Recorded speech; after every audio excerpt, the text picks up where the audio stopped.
நேயர்களே, நீங்கள் கேட்டுக்கொண்டிருப்பது அண்ணா சமுதாய வானொலி 90.4 அலைவரிசை.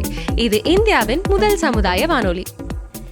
நேயர்களே, இப்பொழுது நாம் கேட்கவிருப்பது நமது அண்ணா சமுதாய வானொலி மற்றும் மத்திய அரசு நிறுவனமான மദ്രാസ് உர நிறுவனம் இணைந்து வழங்கும் பிரதமரின் பிரணாம், தாய் பூமியின் மறுசீரமைப்பு, ஊட்டச்சத்து விழிப்புணர்வு மற்றும் மேம்படுத்தலுக்கான திட்டம் பற்றிய தொடர் நிகழ்ச்சி. இந்த நிகழ்ச்சியினை விவசாயிகள் கேட்டு அதிகப்படியான ரசாயன உர பயன்பாட்டினை தவிர்த்து சமச்சீர் உர மேலாண்மையை செயல்படுத்தி மாற்று உரங்களை பயன்படுத்துவதன் மூலம் உர செலவுகளை குறைத்து மகசூலையும் பெருக்கலாம், மண் வளத்தையும் காக்கலாம். பிரதமர் திரு நரேந்திர மோடி அவர்கள் அசாம் மாநிலம் திப்ருகர் மாவட்டம் நாம்ரூப்பில் அமைந்துள்ள பிரம்மபுத்திரா பள்ளத்தாக்கு உரக்கழக லிமிடெட் BVFCL நிறுவனத்தின் தற்போதைய வளாகத்திற்குள் புதிய பிரவுன்ஃபீல்ட் அமோனியா யூரியா திட்டத்திற்கான பூமி பூஜையை செய்து வைத்தார். அவர் தனது உரையில் யூரியாவை விவேகத்துடன் பயன்படுத்த வேண்டியதன் அவசியத்தை வலியுறுத்தினார். அந்த உரையின் தொகுப்பினை இப்போது நாம் கேட்கலாம். लेकिन मैं किसान भाई बहनों को भी कहूंगा कि आपको भी मेरी मदद करनी होगी, और वो मेरी मदद है इतना ही नहीं, मेरे किसान भाई बहन आपकी भी मदद है, और वो है ये धरती माता को बचाना. हम धरती माता को अगर नहीं बचाएंगे तो यूरिया की कितने ही थैले डाल दे, ये धरती मां हमें कुछ नहीं देगी. और इसलिए जैसे शरीर में बीमारी हो जाए तो दवाई भी हिसाब से लेनी पड़ती है. 2 गोली की जरूरत है, 4 गोली खा लें तो शरीर को फायदा नहीं, नुकसान हो जाता है. वैसा ही ये धरती मां को भी अगर हम जरूरत से ज्यादा, पड़ोस वाला ज्यादा बोरी डालता है इसलिए मैं भी बोरी डाल दूं, इस प्रकार से अगर करते रहेंगे तो ये धरती मां हमसे रूठ जाएगी. यूरिया खिला खिला करके हमें धरती माता को मारने का कोई हक नहीं है. ये हमारी मां है, हमें उस मां को भी बचाना है. நேயர்களே, இந்நிகழ்ச்சியின் 2ஆம் பருவத்தின் 12ஆம் பாகமாக இன்று தரமான விதையின் முக்கியத்துவம், நெல் விதை உற்பத்தி தொழில்நுட்பங்கள் மற்றும் விதை சேமிப்பு முறைகள் பற்றி விளக்கவிருப்பது தமிழ்நாடு வேளாண்மை பல்கலைக்கழகத்தின் கீழ் இயங்கும் திருச்சி மாவட்டம் சிறுகமணியில் உள்ள வேளாண்மை அறிவியல் நிலையத்தின் விதை அறிவியல் மற்றும் நுட்பவியல் துறை பேராசிரியர் முனைவர் திருமதி N. புனிதாவதி அவர்கள். வாங்க நிகழ்ச்சியை கேட்கலாம். அனைவருக்கும் வணக்கம். என்னுடைய பெயர் டாக்டர் N. புனிதவதி. நான் பேராசிரியர் விதை அறிவியல் மற்றும் நுட்பவியல் துறை தமிழ்நாடு வேளாண்மை பல்கலைக்கழகத்துக்கு கீழ் இயங்கக்கூடிய வேளாண்மை அறிவியல் நிலையத்தில் பேராசிரியராக பணிபுரிந்து வருகிறேன். இப்போ நம்ம விவசாயிகள் எல்லாம் வித்தே விளைச்சலுக்கு அடிப்படை, வித்தை சொத்தை போல பேணணும். ஏன் விதை ரொம்ப முக்கியமான விஷயம், சரிங்களா? இப்போ விவசாயிகள் எல்லாம் விவசாயம் பண்ணுறோம். அந்த விவசாயத்தில் அடிப்படையான பொருள் என்னன்னு கேட்டிங்கன்னா விதை தான். இந்த விதை தான் மற்ற பொருளெல்லாம் உயிரற்ற பொருள், விதைக்கு மட்டும்தான் உயிர் இருக்குது. ஏன் சொல்கிறேன் உயிர் இருக்குது அப்படின்னா, நீங்கள் விதையை மண்ணில் போட்டதுக்கப்புறம் உடனே முளைச்சி வெளியே வரும் பாருங்கள். மற்ற பொருள் நீங்கள் அதுக்கப்புறம் உரமாக இருக்கட்டும், யூரியாவுக்கோ சூப்பருக்கோ பொட்டாஸுக்கோ உரத்துக்கு எந்த உயிரும் கிடையாது. ஸோ விதை உயிருள்ள பொருள். ஸோ அதனால் விதையை நம்ம நல்ல தரமான விதைகளை வாங்கி பயன்படுத்தணும் விவசாயிகள். ஸோ இந்த தரமான விதைகள் எங்கேருந்து வாங்குறது, எப்படி வாங்குறது அப்படிங்கிறது விவசாயிகளுக்கு சந்தேகம் வரும். ஸோ விவசாயிகள் நீங்கள் விதையை வாங்கும்போது எந்த விதையாக இருந்தாலும் சரி, அது உளுந்தாக இருந்தாலும் சரி, நெல்லாக இருந்தாலும் சரி, காய்கறி பயிர்கள் எதுவாக இருந்தாலும் சரி, ஸோ தனியார் நிறுவனத்திலிருந்து வாங்கினாலும் சரி, எங்களை மாதிரி வேளாண்மை பல்கலைக்கழகத்துக்கு கீழ் இயங்கக்கூடிய ஆராய்ச்சி நிலையங்கள், கல்லூரிகள் மற்றும் வேளாண்மை துறையில் வாங்கினாலும் சரி, நீங்கள் வந்து பார்க்க வேண்டியது அந்த சீடு விதை வாங்குறீங்களா, விதைப்பையில் அட்டை இருக்கா, சான்றட்டை பொருத்தப்பட்டுள்ளதா, அந்த சான்றட்டையில் எல்லா விவரங்களும் இருக்கும். ஸோ விதையோட குவியல் எண் என்ன, அதில் எவ்வளோ முளைப்பு திறன் இருக்குது, அதில் இதர கலப்பு ஏதாவது இருக்கா, அந்த தகவல் எல்லாமே வந்து அந்த சான்றட்டையில் இருக்கும். ஸோ அந்த சான்றட்டை உள்ள விதைப்பைகளை தான் நீங்கள் விவசாயிகள் பயன்படுத்தணும். சரிங்களா? சரி, இந்த மாதிரி தரமான விதை அப்படின்னு நான் சொன்னேன். அந்த தரமான விதைனா எப்படி இருக்கணும் அப்படின்னு பார்த்தீங்கன்னா, தரமான விதைங்கிறது எந்த பூச்சி நோய் தாக்குதல் இல்லாமல் இருக்கணும், நல்ல திரட்சியாக இருக்கணும், அதோட மரபியல் குணங்கள், அதாவது இப்போ வந்து எங்களோட தமிழ்நாடு வேளாண்மை பல்கலைக்கழகத்துக்கு இயங்கக்கூடிய தமிழ்நாடு நெல்லாராய்ச்சி நிலையத்திலேருந்து ஆடுதுறை 60 வரைக்கும் நெல் ரகங்களை வெளியிட்டிருக்கோம். ஸோ இப்போ நெல் ரகத்துக்குன்னு உண்டான குணாதிசயங்கள் இருக்கணும். அந்த குணாதிசயங்கள் தான் இன தூய்மைன்னு சொல்லுவோம். பிற ரக விதைகள்லாம் அதில் கலந்துருக்கக்கூடாது. சரிங்களா? ஸோ இந்த மாதிரி வந்து பூச்சி நோய் தாக்குதல் இல்லாமல் நல்ல திரட்சியாகவும் நல்ல வீரியத்தோடவும் அந்த மாதிரி இருக்கிற விதையை தான் நீங்கள் தேர்ந்தெடுக்கணும். அந்த விதை வந்து சான்று பெற்ற விதைகளில் கண்டிப்பாக இருக்கும். அதே மாதிரி பார்த்தீங்கன்னா, இப்போ நெல்லெல்லாம் எடுத்துக்கிட்டிங்கன்னா குறைஞ்சபட்சம் 100 விதை போட்டிங்கன்னா அட்லீஸ்ட் வந்து ஒரு 80 விதையாவது முளைக்கணும். இவ்வளோ முளைப்பு திறனோடு இருக்கணும். சரிங்களா? ஸோ அந்த மாதிரி முளைப்பு திறனோடு இருக்கிற விதையை தான் வந்து பேக் பண்ணி உங்களுக்கு வந்து விதைப்பையில் வச்சுருப்பாங்க. ஸோ அந்த விதையை வந்து நீங்கள் பயன்படுத்தணும். ரெண்டாவது விஷயம், நீங்கள் வந்து விதைக்கு இப்போ உங்ககிட்ட இருக்க விதையை வந்து நீங்கள் விதையாக பயன்படுத்தலாம். ஆனால் நம்ம எந்த விவசாயியும் வந்து நீங்கள் உற்பத்தி பண்ணக்கூடிய எந்த ரகமாக இருந்தாலும் சரி, அந்த ரகத்துலேருந்து விதையை வந்து எடுத்து வைக்கிறதே இல்லை. ஏன் எடுத்து வைக்கிறது இல்லைன்னா, ஏன்னா நம்ம மேலேயே நமக்கு நம்பிக்கை இல்லை. ஏன்னா நீங்கள் வந்து உற்பத்தி பண்ணக்கூடிய விதை வந்து ஏன் வந்து அந்த விதையை எடுத்து வைக்கக்கூடாது? நம்ம முன்னோர்கள்லாம் முன்னாடியெல்லாம் பார்த்தீங்கன்னா விதையை எடுத்து வச்சு மாதத்துக்கு ஒரு தடவை வந்து அமாவாசை அன்னைக்கு கண்டிப்பா வந்து வெயில காய வச்சு வச்சிருப்பாங்க.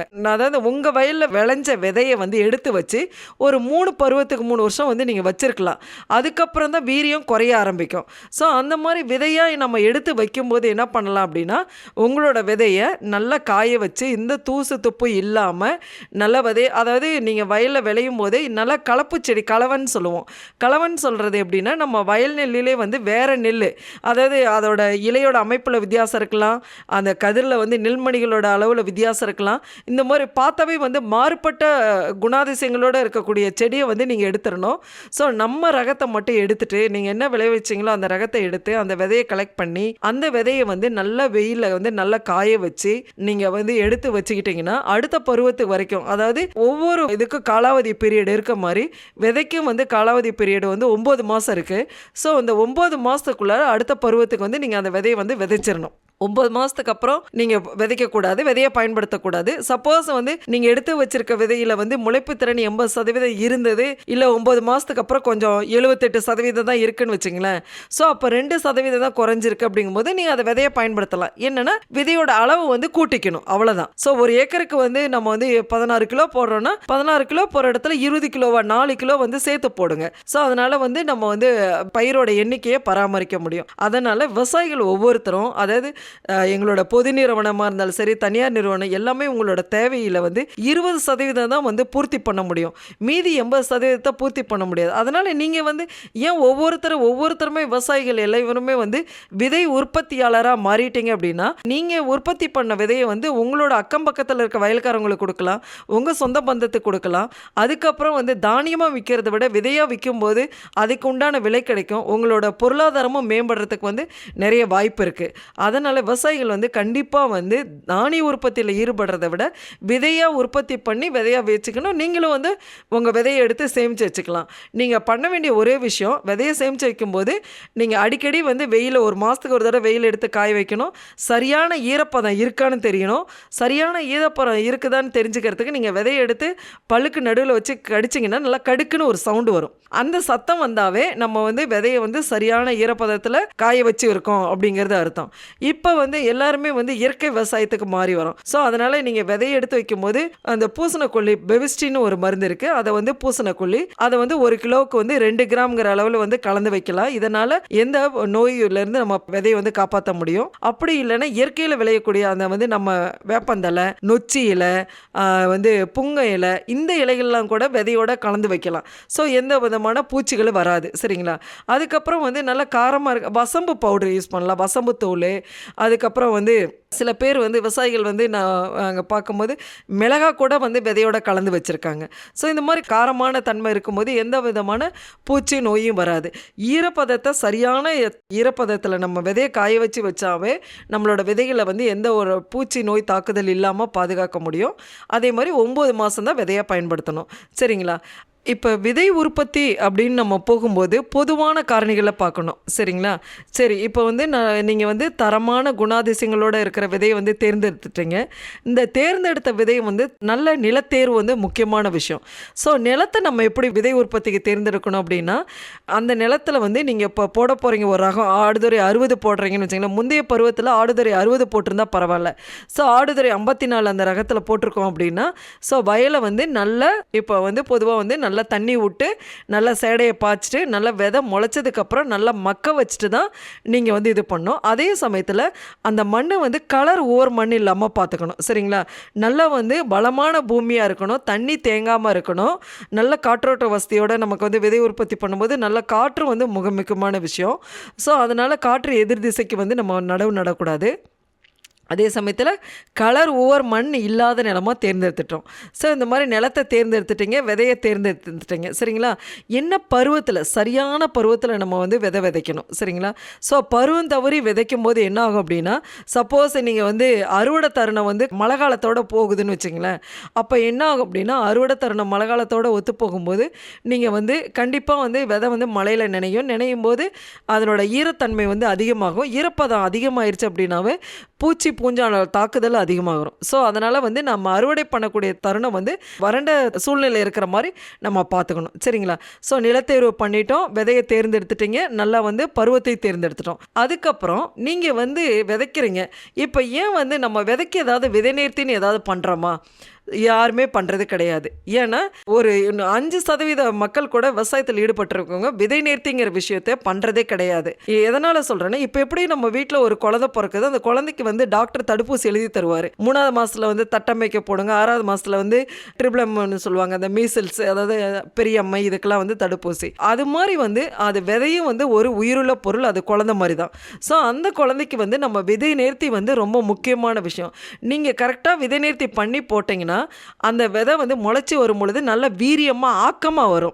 அதுக்கு நீங்கள் பண்ண வேண்டியது ஒரே ஒரு விஷயம் என்னென்னா, விதையை விதை நேர்த்தி பண்ணணும். அதை வருமுன் காப்போம்ங்கிற மாதிரி தான். வர்றதுக்கு முன்னாடி, நோய் வர்றதுக்கு முன்னாடி, பூச்சி தாக்குதல் வர்றதுக்கு முன்னாடி நம்ம விதையை வந்து அடிப்படையிலே விதை நேர்த்தி பண்ணிட்டோன்னா இதனால் ஆகக்கூடிய செலவு வந்து, நீங்கள் பூச்சியை கட்டுப்படுத்துறதுக்கு மருந்து வாங்குங்க, கடையில் மருந்து வாங்கும்போது அதோட பூஸ்டர்னு கொடுப்பாங்க. ஸோ இதோட வந்து சேர்ந்து நம்ம வந்து ஒவ்வொரு டைமும் 3000-4000 ரூபாய் அதை அடிக்கிறதுக்கு உண்டான கூலி, இதை வந்து செலவு வந்து குறைக்கணும். செலவை குறைக்கணும்னா ஃபஸ்ட்டு வந்து விதை நேர்த்திலேருந்து ஆரம்பிங்க. விதையை வந்து விதை நேர்த்தி பண்ணணும்னு சொன்னேன். ஸோ எதை கொண்டு விதை நேர்த்தி பண்ணலாம் அப்படின்னா, உயிர் உரங்களான அசோஸ்பைரிலம், பாஸ்போபாக்டீரியா, ரைசோபியம், இதனால் வந்து விதை நேர்த்தி பண்ணலாம். அதுக்கப்புறம் வந்து எங்களோட தமிழ்நாடு வேளாண்மை பல்கலைக்கழகத்தில் விதை அறிவியல் துறையிலிருந்து விதை அமிர்த கரைசல் வந்து வெளியிட்டிருக்கோம். அது ஒவ்வொரு பயிருக்கும் ஒவ்வொரு அளவு வந்து மாறுபடும். இப்போ சாதாரணமாக நெல்லுக்கு எடுத்திங்கன்னா 1 கிலோ விதைக்கு வந்து 25 மில்லி விதை அமிர்த கரைசல் போதுமானது. இப்போ இந்த விவசாயிகள் வந்து 25 மில்லி எப்படி அளக்கிறதுன்னு தெரியாது. ஸோ அதனால் வந்து நாங்கள் வந்து 1 ஏக்கருக்கு 1 டப்பா அப்படிங்கிற அளவில் 1 ஏக்கருக்கு உண்டான விதைக்கு உண்டான மருந்து வந்து விதை அமிர்த கரைசலில் இருக்குது. நீங்கள் என்ன பண்ணணும், விதைக்கிறதுக்கு முன்னாடி விதையை வந்து தார்ப்பாயில் கொட்டிட்டு நல்லா பரப்பி விட்டுட்டு அதில் விதை அமிர்த கரைசலை ஊற்றிட்டு கையுறை போட்டுக்குங்க. விதை அமிர்த கரைசலை ஊற்றிட்டு நீங்கள் வந்து குச்சியை வச்சு கலக்கினீங்க, இல்லை கையில் தான் கையுறை போட்டிருக்கீங்களா கலக்கினீங்கன்னா பிங்க் கலர் சொல்லுவோம் பார்த்தீங்கன்னா, நல்லா வந்து இளஞ்சிவப்பு கலரில் வந்து விதை வந்து மஞ்சளாக இருந்ததெல்லாம், அதாவது பொன்னிறமான அந்த நெல் விதைகள்லாம் வந்து இளஞ்சிவப்பு நிறத்தில் மாறி இருக்கும். ஃபுல்லாக விதை ஃபுல்லாக ஓட்டியிருக்கும். ஒரு 5 நிமிஷம் விட்டிங்கன்னா போதும், அந்த விதை எல்லாமே வந்து உட்கிரகிச்சுக்கும், கலர் வந்து மாறி இருக்கும். அதுக்கப்புறம் இந்த விதையை எடுத்துகிட்டு போயிட்டு நீங்கள் வந்து எப்பயும் போல் ஊற வச்சு மூட்டம் போட்டு விதைக்கலாம். சரி, இதனால் ஆகக்கூடிய 1 ஏக்கருக்கு வந்து 250 ரூபாய் செலவு பண்ணால் போதும். 250 ரூபாய் தான் அந்த விதை அமிர்த கரைசலோட விலை. இப்போ இதனால் எனக்கு என்ன லாபம் அப்படின்னு விவசாயிகள் கேட்டிங்கன்னா, விதை அமிர்த கரைசலில் வந்து நம்ம விதை நேர்த்தி பண்ணுறதுனால நம்ம நாற்று வந்து வீரியமாக வரும். அது மட்டும் இல்லாமல் சப்போஸ் ஏதாவது வறட்சி அப்படின்னு இருந்தால் கூட வறட்சியை தாங்கக்கூடிய தன்மையை வந்து அதில் இருக்க வளர்ச்சி ஊக்கிக்கு வந்து கட்டுப்படுத்தி கொடுக்குது, நல்ல வளர்ச்சியை தூண்டுது. அது மட்டும் இல்லாமல் வேரில் வந்து பார்த்தீங்கன்னா செடி எடுத்து பார்த்தீங்கன்னா அந்த விதையமிர்த கரைசலை விதை நேர்த்தி பண்ணதுக்கும் பண்ணாததுக்கும் உள்ள வித்தியாசம் பார்த்தீங்கன்னா சல்லி வேர்கள், அதாவது பக்க வேர்களோட எண்ணிக்கை வந்து அதிகமாக இருக்கும். ஸோ வேரோட எண்ணிக்கை வந்து ரொம்ப முக்கியம் இல்லைங்களா? ஸோ நீங்கள் கொடுக்கக்கூடிய எந்த உரமாக இருந்தாலும் சரி, எதுவாக இருந்தாலும் சரி, வேர் தான் உறிஞ்சி எடுத்துக்கும். ஸோ பக்க வேர்களோட எண்ணிக்கை நமக்கு அதிகமாக இருக்கும்போது நம்ம வந்து நாற்று நல்லா வீரியமாக வரும். இதனால் விளைச்சல் வந்து ஒரு 10% நமக்கு கூடுதலாக கிடைக்கிறதுக்கு வாய்ப்பு இருக்குது. அதனால் வந்து ஒன்றும் பிரச்சனை இல்லை. நீங்கள் வந்து விதை நேர்த்தி கண்டிப்பாக நீங்கள் பண்ணணும். சரிங்களா? சரி, நான் வந்து சொன்னேன் விதை அமிர்த கரைசலை வந்து விதை நேர்த்தி பண்ணலாம். அதுக்கப்புறம் உயிர் உரங்கள் அசோஸ்பைர்லா பாஸ்போபாக்டீரியாவில் உயிர் உரங்களாக பண்ணலாம். ஸோ ஒவ்வொரு உயிர் உரங்களையும் நீங்கள் வந்து விதை நேர்த்தி பண்ணும்போது அந்த காலாவதி பீரியடை வந்து பார்த்துட்டு பண்ணணும். காலாவதி எந்த நாளில் வருது. ஸோ அந்த காலாவதி ஆகிறதுக்கு முன்னாடி அந்த இப்போல்லாம் வந்து முன்னாடி வந்து உயிர் உரங்கள் அந்த அசோஸ்பைர்லா பாஸ்போபாக்டீரியா ரைசோபியெல்லாம் வந்து திட வடிவத்தில் வந்தது. இப்போ வந்து திரவ வடிவத்தில் கூட வந்திருக்கு. ஸோ அதில் வந்து நீங்கள் வந்து விதையை வந்து விதை நேர்த்தி பண்ணலாம். இந்த அசோஸ்பைர் விதை நேர்த்தி பண்ணுறதுனால நமக்கு என்ன நன்மை அப்படின்னு கேட்டிங்கன்னா, அசோஸ்பைரில் விதை நேர்த்தி பண்ணுறதுனால, அதாவது நம்மளை சுற்றி வளிமண்டலத்தில் பார்த்தீங்கன்னா கிட்டத்தட்ட தலைச்சத்து, நீங்கள் யூரியா போடுறீங்க இல்லையா, யூரியாவில் தலைச்சத்து இருக்குது. அந்த தலைச்சத்து வந்து 78% வந்து நைட்ரஜன் வந்து நம்ம வளிமண்டலத்தில் இருக்குது. ஸோ இந்த 78% இருக்கிற அந்த நம்ம தலைச்சத்து கொடுக்கக்கூடிய நைட்ரஜன், வளிமண்டலத்தில் இருக்கிற நைட்ரஜன் நம்மளை சுற்றி இருக்க காற்றுலேயே இருக்குது. ஸோ இதை வந்து கிரகிச்சு பயிர் எடுத்து கொடுக்க வேலையை பண்ணக்கூடியது எதுனா அந்த அசோஸ்பைர்லங்கிற கண்ணுக்கு தெரியாத நுண்ணுயிரி. ஸோ இந்த அசோஸ்பைர்ல நுண்ணுயிரினால் நம்ம வளிமண்டலத்தில் இருக்கக்கூடிய தலைச்சத்தை வந்து கிரகிச்சு உங்கள் பயிருக்கு எடுத்து கொடுக்குது. ஸோ இதனால் நீங்கள் ஒரு ஏக்கருக்கு உண்டான யூரியா போடுற செலவு வந்து குறைச்சிக்கலாம். சரிங்களா? அதுக்கப்புறம் நீங்கள் டிஏபி போடுவீங்க, சிங்கிள் சூப்பர் பாஸ்பேட், நம்ம வந்து சூப்பர் பாஸ்பேட் உரம்லாம் போடுவோம். இந்த உரம்லாம் போடும்போது கடைசி உழவில் வந்து நம்ம போட்டு நல்லா மிதிச்சிடணும். இது வந்து பார்த்தீங்கன்னா அந்த பாஸ்பரஸ், அதாவது மணிச்சத்து இருக்கு இல்லைங்களா, அந்த மணிச்சத்து வந்து மண்ணில் வந்து கிட்டாத நிலையில் இருக்கும். கிட்டாத நிலைன்னா பயிரை எடுத்துக்க முடியாது. பயிர் எடுத்துக்க வேலையை செய்யக்கூடியது எதிர் பார்த்தீங்கன்னா அந்த பாஸ்போபாக்டீரியாங்கிற நுண்ணுயிரி. இது வந்து என்ன பண்ணும், அந்த நுண்ணுயிரி மண்ணில் கரையாத நிலையில் இருக்கிற டிஏபியில் இருக்கிற மணிச்சத்து, சூப்பர் பாஸ்பேட்டில் இருக்கிற மணிச்சத்தில் கரைச்சி பயிருக்கு எடுத்து கொடுக்க வேலையை செய்ய போகிறது வந்து அந்த பாஸ்போபாக்டீரியாங்கிற நுண்ணுயிரி. சரிங்களா? ஸோ அதுக்கப்புறம் வந்து ஜிங்க் சால்புலைசிங், அதாவது ஜிங்க் சத்தை கரைக்கக்கூடிய பாக்டீரியா வந்துச்சு, பொட்டாஸ் ரிலீசிங் பாக்டீரியா. ஸோ இந்த மாதிரி நுண்ணுயிரில் உயிர் உரத்தில் வந்து கண்டிப்பாக விதை நேர்த்தி பண்ணணும். ஜிங்க் சல்ஃபேட்டெல்லாம் பார்த்தீங்கன்னா கண்டிப்பாக வந்து நெல்லுக்கு வந்து முக்கியமானது. நீங்கள் அடியுரமாக வந்து ஜிங்க் சல்ஃபேட்டை வந்து போடணும். ஒரு ஏக்கருக்கு வந்து 10 கிலோ போடலாம். அப்படி இல்லை அப்படின்னா அதாவது துத்தநாகத்தை கரைக்கக்கூடிய பாக்டீரியாவில் விதை நேர்த்தி பண்ணி போடலாம். பொட்டாஸ் ரிலீஸ் பண்ணுற பாக்டீரியாவில் விதை நேர்த்தி பண்ணி போடலாம். ஸோ உயிர் உரங்களை கண்டிப்பாக விதை நேர்த்தி விவசாயிகள் பண்ணணும். அதுக்கு அடுத்து நான் சொன்னேன் எங்களோட வேளாண்மை பல்கலைக்கழகத்திலிருந்து வெளியிட்டிருக்கூட விதை அமிர்த கரைசலில் வந்து விதை நேர்த்தி பண்ணுறீங்க. சரிங்களா? சரி, இது ரெண்டுமே என்னால் பண்ண முடியல அப்படின்னா அட்லீஸ்ட் வந்து நீங்கள் வந்து ரசாயன பூசணக்கொல்லியான பெபிஸ்டின் 1 கிலோ விதைக்கு வந்து 2 கிராம்ங்கிற அளவில் விதை நேர்த்தி பண்ணி போடலாம். ஸோ இதிலெல்லாம் நீங்கள் பண்ணி போடும்போது கண்டிப்பாக விதை வந்து நாற்றங்காலில் விதை முளைச்சி வரும் பொழுது நல்ல வீரியத்தோடு வரும். சரிங்களா? ஸோ இந்த வந்து விதை அமிர்த கரைசல் எங்ககிட்ட வந்து எல்லா பயிர்களுக்குமே இருக்குது. ஸோ ஒவ்வொரு பயிருக்குமே அதை பயன்படுத்தக்கூடிய அளவு மட்டும்தான் மாறும். சரிங்களா? ஸோ அதனால் வந்து விவசாயிகள் வந்து கண்டிப்பாக விதையை விதைக்கிறதுக்கு முன்னாடி விதை நேர்த்தி ரொம்ப முக்கியமாக பண்ணணும். சரி, விதை நேர்த்தியெல்லாம் பண்ணிட்டீங்க. இப்போ நான் சொன்னேன் வந்து விதை உற்பத்தி, அதாவது தானியமாக உற்பத்தி பண்ணி கொடுக்கறத விட விதையாக உற்பத்தி பண்ணி கொடுத்தோம் அப்படின்னா லாபம் அதிகம்னு சொன்னேன். ஏன்னா விலை வந்து கண்டிப்பாக விதைக்கு வந்து அதிகமாக கிடைக்கும். இப்போ வந்து நம்ம விதை நேர்த்தி பண்ணிட்டீங்கன்னு வச்சுக்கோங்க. அதுக்கடுத்து நீங்கள் என்ன பண்ணுவீங்க, உரத்தை வந்து எந்த பயிராக இருந்தாலும் சரி உரத்தை யூரியாவை அளவுக்கு அதிகமாக கொட்டாதீங்க. ஏன்னா விவசாயிகள் அனைவருக்கும் என்னோடய தாழ்மையான வேண்டுகோள் என்னென்னா, உரத்தை நிறைய கொட்டிடுறீங்க. அப்போ யூரியாவெல்லாம் அதிகமாக கொட்டும்போது என்ன ஆகும்னா உங்கள் செடி வந்து நல்லா பச்சை பசேர்னு வந்து நல்லா வாலிப்பமாக பச்சை பசேர்னு வந்துடும். ஆனால் தொடர்ந்து அதை நோக்கி பூச்சி அண்ணாச்சி வந்துடுவார். பூச்சி வந்துடும், நோய் வந்துடும். சரிங்களா? தலைச்சத்தை எவ்வளோக்கு குறைச்சி, இப்போ ஒரு குழந்தை வீட்டில் இருக்குன்னு வச்சுங்களேன், அந்த குழந்தை வந்து பெரியவங்கள மாதிரி 3 தோசை 4 தோசை சாப்பிட முடியுமா? அந்த குழந்தை வந்து அரை தோசை சாப்பிடும், 1/4 தோசை சாப்பிடும். அதே மாதிரி செடியும் வந்து நீங்கள் ஒரே சமயத்தில் கொண்டு போய் மூட்டையை யூரியா கொட்டுறதை ஃபஸ்ட்டு நீங்கள் நிறுத்திக்கணும். ஏன்னா உங்களோட பக்கத்து தோட்டத்துக்கு விவசாயி வந்து 2 மூட்டை யூரியா போட்டால் நீங்கள் 3 மூட்டை யூரியா போடணும்னு நினைக்கக்கூடாது.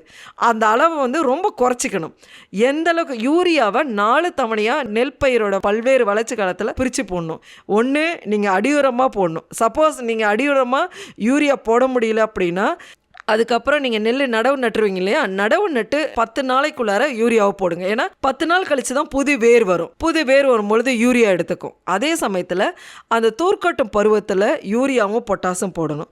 அப்புறம் பூக்கும் பருவம், பால் பிடிக்கும் தருணம், இந்த தருணத்தில் யூரியாவும் பொட்டாஸ் ஏன் போடணும். டிஏபி பொறுத்த வரைக்கும், சிங்கிள் சூப்பர் பாஸ்பேட் பொறுத்த வரைக்கும் நீங்கள் அடியுரமாக மட்டும்தான் போடணும், மேலுரமாக போட்டக்கூடாது. மேலுரமாக போட்டிங்கன்னா அந்த உரத்தினால செடிக்கு எந்த விதமான பலனும் கிடையாது. சரிங்களா? அடியுரமாக கடைசி உழவுலையே டிஏபியும் சூப்பர் பாஸ்பேட்டும் போட்டுறீங்க. மேலுரமாக போடுறது நம்ம எதுவாக இருக்கணும், யூரியாவும் பொட்டாஸ் மட்டும்தான் இருக்கணும். சரிங்களா? சரி, இந்த யூரியா பொறுத்த வரைக்கும் தலைச்சத்து இருக்குது. அந்த தலைச்சத்து வந்து செடியோட வளர்ச்சியை தூண்டுது. பொட்டாஸோட வேலை என்னன்னு பார்த்தீங்கன்னா, இந்த பொட்டாஸ் வந்து மூரேட்டோ பொட்டாஸ்ன்னு சொல்லுவோம். அந்த பொட்டாசத்தை என்ன பண்ணுது அப்படின்னா, நீங்கள் வந்து நம்ம வந்து நல்ல கலராக இருந்தால் தான் மார்க்கெட் அதிகம் நெல்லுக்கலாம். சரிங்களா? அது வந்து தங்க பொன் நிறத்தில் கலர் வரணும். அதுக்கு நம்ம கலரை கூட்டுறதுக்கு என்ன பண்ண முடியும், அந்த கலர் கூட்டுறதுக்கு பொட்டாஸ் வந்து போடும்போது நோய் எதிர்ப்பு சக்தியை வந்து செடிக்கு உருவாக்கி கொடுக்குது. அது மட்டும் இல்லை, கலர் வந்து நல்ல கலராக கிடைக்கும். இதுக்கு வந்து நம்ம எதிர்உயிர் பூசணக்கொல்லியான சூடோமோனாஸுக்கு பதிலாக வந்து எங்களோட வேளாண்மை பல்கலைக்கழகத்திலிருந்து பேசிலஸ் சப்ஸ்டிலிஸுங்கிற பூசணக்கொல்லியை வெளியிட்டிருக்கோம். இந்த பேசிலஸ் சப்ஸ்டிலியஸ் வந்து நீங்கள் பயிரோட பல்வேறு வளர்ச்சி நிலையங்களில் நீங்கள் வந்து இலைவெளியாக தெளிப்பு பண்ணணும். ஏன்னா 2% கரைசலுங்கிறது 20 கிராம் எடுத்து 1 லிட்டர் தண்ணியில் கரைச்சிங்கன்னா 2% கரைசல் வந்து கிடைச்சிரும். இதை வந்து பயிரோட வளர்ச்சி பருவத்தில் நீங்கள் வந்து இலைவெளியாக நம்ம தெளிக்கும் போது அது கைத்தளிப்பான் தான் பயன்படுத்தணும், விசை தெளிப்பான் பயன்படுத்தாதீங்க. செடி ஃபுல்லாக நனையணும். சரிங்களா?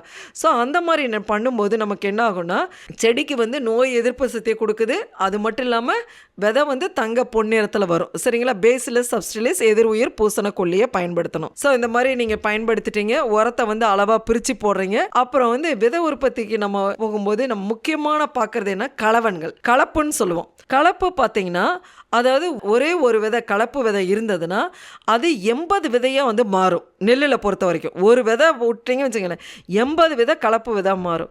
ஸோ அதனால் வந்து கலப்பு செடி கலவனை எடுக்கிறது வந்து நீங்கள் யோசிக்கவே கூடாது. ஸோ அதை தானியத்தை கூட பயன்படுத்துங்க, ஆனால் விதையை வந்து பயன்படுத்தக்கூடாது. இதை கலப்பை எப்படி பார்க்குறது அப்படின்னு பார்த்தீங்கன்னா, பயிரோட வளர்ச்சி பருவத்தில், அதாவது பூக்கும் காலத்தில் பார்க்கணும். நம்ம வயல் நெல்லுக்கும் கலப்பு நெல்லுக்கும் வந்து பூக்கும் பருவத்தில் வந்து நாட்களில் வித்தியாசம் வரும்.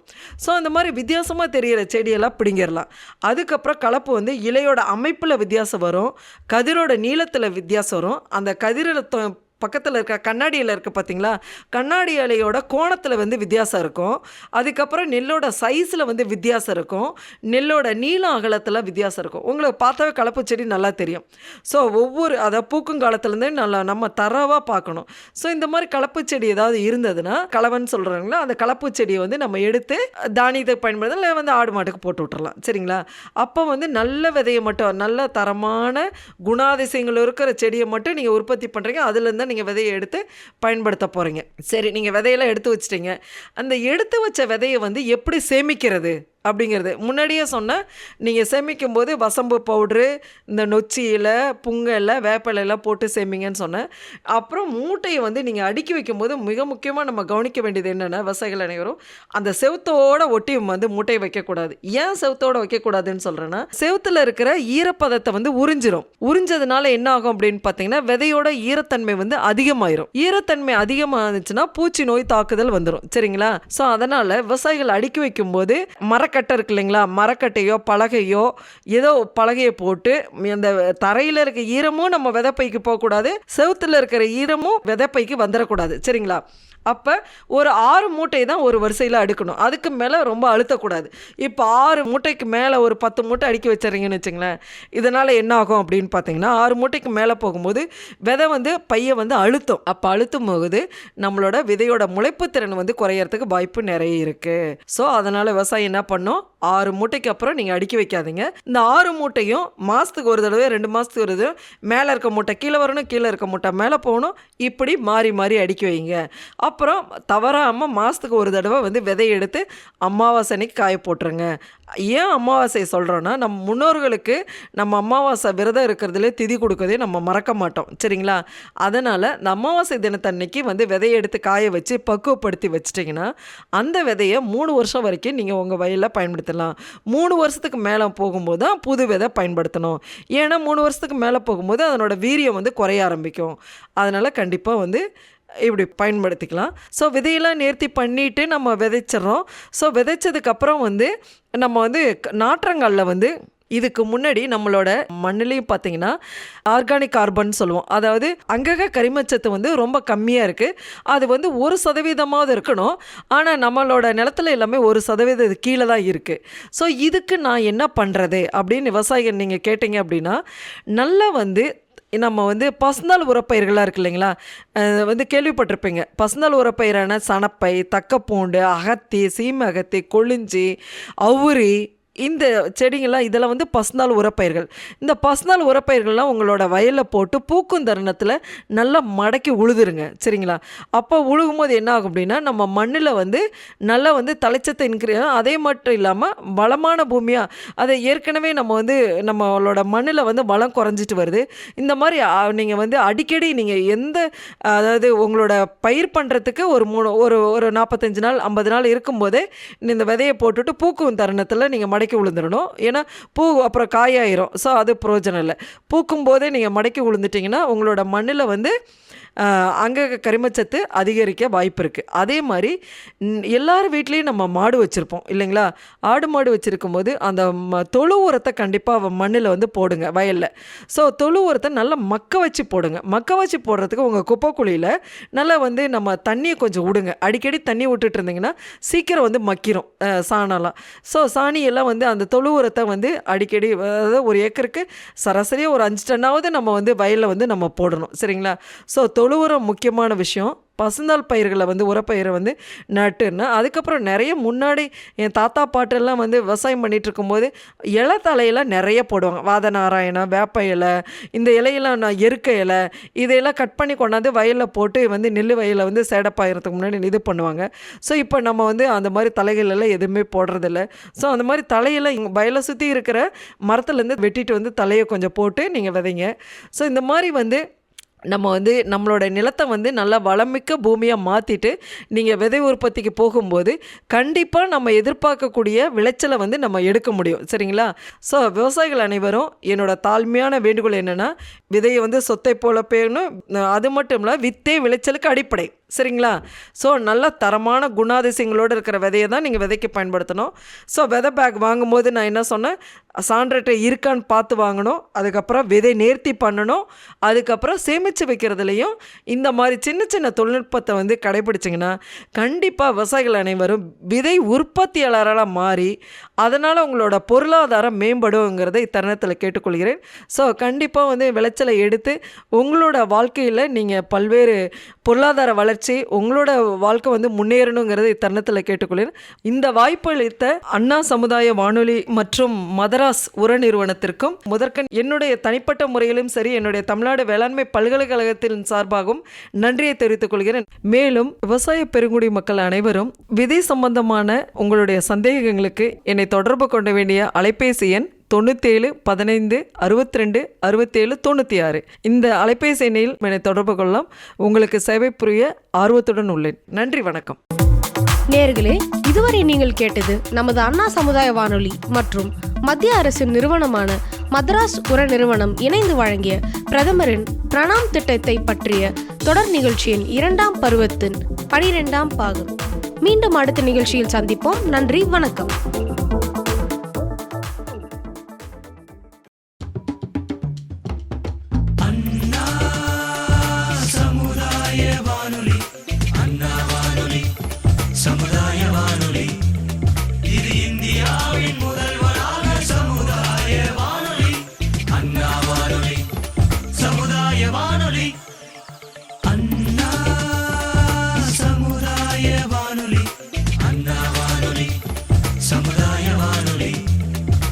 இந்தியாவின் முதல்வராக சமுதாய வானொலி, அண்ணா வானொலி, சமுதாய வானொலி. 90.4 மெகாஹெர்ட்ஸில் உங்கள் அண்ணா சமுதாய வானொலி.